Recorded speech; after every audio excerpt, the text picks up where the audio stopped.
described yesterday as a day of shame for the Labour Party, but it seems with the suspension of Jeremy Corbyn, that's been somewhat of a distraction. Is there a risk here that actually by doing this, by this action happening, then that it's not the focus on the key issue that should be being looked at, which is tackling anti-Semitism? Well, let me just set out what I had hoped would happen yesterday, because the findings were shameful, and I thought it was absolutely right to accept the findings in full, to accept the recommendations in full, and be absolutely committed to carrying out those recommendations with the Commission, and to apologise for the hurt and grief that have been caused to our Jewish communities, our Jewish members and supporters. And in the build-up to yesterday, I'd had extensive discussions with Jewish leaders, Jewish communities, about how yesterday would go.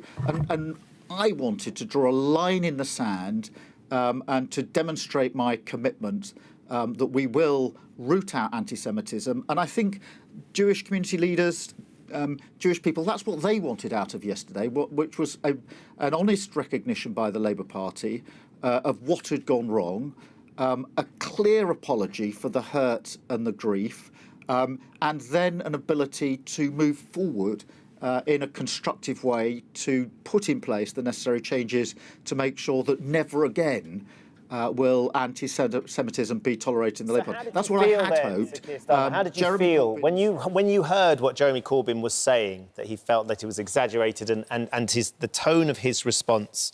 How did you feel personally as the new leader of this party, of somebody who was desperately trying to make up for what, as you rightly pointed out, was a shameful report into anti-Semitism in the party? How did you feel personally when you saw what he had said? I was very disappointed, not least because when I made my response in my press conference, I was very clear that the Labour Party that I lead will not tolerate anti-Semitism, nor will it tolerate the argument that is about denying or minimising anti-Semitism on the basis that it's exaggerated or it's a factional issue in and out the Labour Party or in the media. Both are wrong, and I was very clear in my response.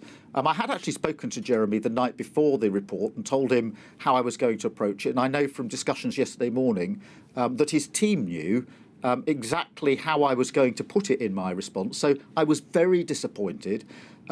A difficult decision was then taken yesterday in relation to his suspension, which I fully support. It was a difficult decision, as you can imagine. It was the right decision. It was the General Secretary's decision, using the powers that he's got. But leadership sometimes involves difficult decisions, and that's why I set out my response in the way that I did. The issue is, though, that it looks set to cause a split in the party because of it. Jeremy Corbyn's vowed to fight his suspension. His allies are backing him. They accuse you of inciting war. This could all lead to a civil war in the Labour Party, couldn't it? No, I don't think so. It does not need to, and I certainly hope that it doesn't. I want to unite the party. The factional fighting has been a real problem in recent years, and I stood to be leader of the Labour Party on the basis of uniting the party and driving factionalism out of the party so that we could unite.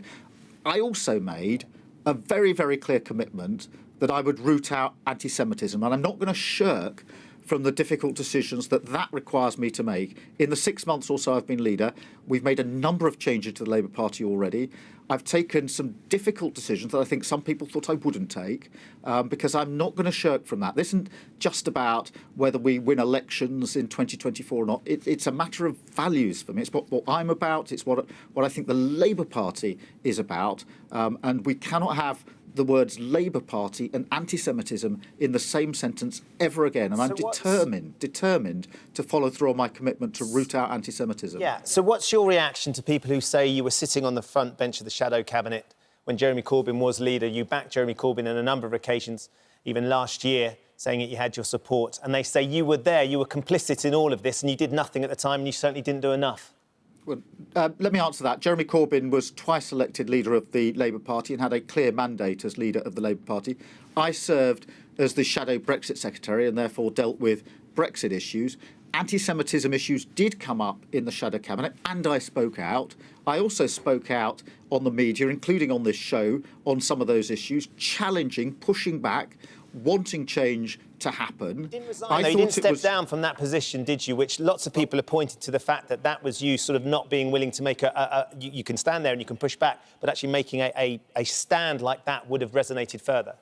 I thought it was important to have voices in the shadow cabinet and outside the shadow cabinet. But look, I accept the findings yesterday, and I accept the responsibility that comes with those findings. That's why I apologised in very clear terms yesterday for all of the findings and all of the hurt and all of the pain. And it was a collective finding, and we all have to take responsibility for that. So what form is that responsibility going to take? Because, as you say, it was the Labour Party itself who was found to have committed these unlawful acts. At the moment, it just seems like it's Jeremy Corbyn that's at the forefront of this, but complaints have been made against others as well. What action are you going to take against those? Are we likely to see further suspensions? Well, my responsibility as leader of the Labour Party, having accepted those findings, is to act on them.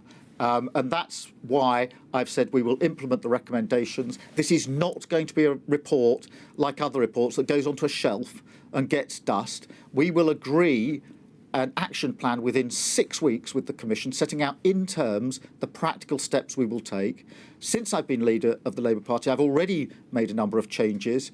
I've tried to rebuild trust with the Jewish communities. They've recognised the steps I've taken. They say to me, and they're absolutely right about this, that they say, Keir, we'll judge you by what you do, not by what you say. They're absolutely right about that, because leadership is about what you do. And I will be happy to be judged by what I do in response to this report, because we will implement those recommendations. Do you think you should have spoken to Luciana Berger sooner? She was, of course, the pregnant Jewish MP who left the party in 2018, suffered all sorts of anti-Semitic abuse, and she was saying that you only called her this week when she had been sort of very much at the heart of the face of what was going on. We saw how much she had struggled in a very vulnerable position as a pregnant woman at the time as well. Do you feel like you should have contacted her sooner? Was that a mistake? Well, I spoke to her earlier this week, and I know she feels I should have contacted her sooner, and she may well be right about that. I did speak to Louise Ellman, I think it was a day or two after Louise left, and that's the point I said, and I said this to Louise for the first time, but it is my public position. I said that I will only be satisfied that we've done what we need to do in the Labour Party in relation to anti-Semitism when people who've left the party because of anti-Semitism feel it's safe to return. Whether they do return is a matter for them. I won't speak for them. But I made that commitment to Louise Ellman. I've now set it as my own test. I want to take, obviously got to change the processes, the structures, the culture of the party. But in the end, the test will be, do those that left the party feel that it's a safe place for them to return? I'm determined that we can do that. It'll be an individual decision for each of them. I completely recognise that. Len McCluskey, the leader of the Unite Union, has called the suspension of Jeremy Corbyn a grave injustice. He says it's raised questions over your involvement in disciplinary matters. He also said it will create chaos in the party and it will be a split party that will be doomed to defeat. Do you think that at the moment you can be an effective opposition party, that you can deal effectively with the issues that you need to with this infighting to actually tackle anti-Semitism as well? Yes, we can be an effective opposition, and I hope I've shown that over the last 6 months in the way that we've challenged the government where it's appropriate to do so. There doesn't need to be a civil war in the Labour Party. That is not what I want. I think the vast majority of members and supporters were shocked by the findings yesterday and are absolutely behind me in doing something about it. So I want to build on that unity. I don't think Len McCluskey wants a civil war. I spoke to him yesterday. It's the last thing anybody in the Labour Party wants. It isn't necessary. It won't happen.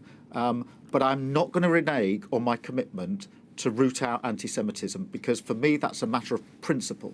Talking about being an effective opposition party, one thing that you've been calling for is this circuit breaker lockdown. Dominic Raab has been speaking this morning, talking about it, saying those who advocated national lockdown, such as Keir Starmer, won't say how you get out of it. There's no one that can say when you go into a national lockdown, how do you get out of it? So what's your plan if we did have the circuit breaker lockdown that you're calling for? How would we get out of that? Well, Dominic Raab's completely wrong about that. What I said was that we should have a circuit break for 2 to 3 weeks, time limited, to coincide with the half term. The half term was a week or so. Most schools would have shut a little bit earlier on the Friday, maybe had an inset day on the Monday, Tuesday. So we could have got about 12 days when schools were closed for half term without closing schools down, which nobody wants to do.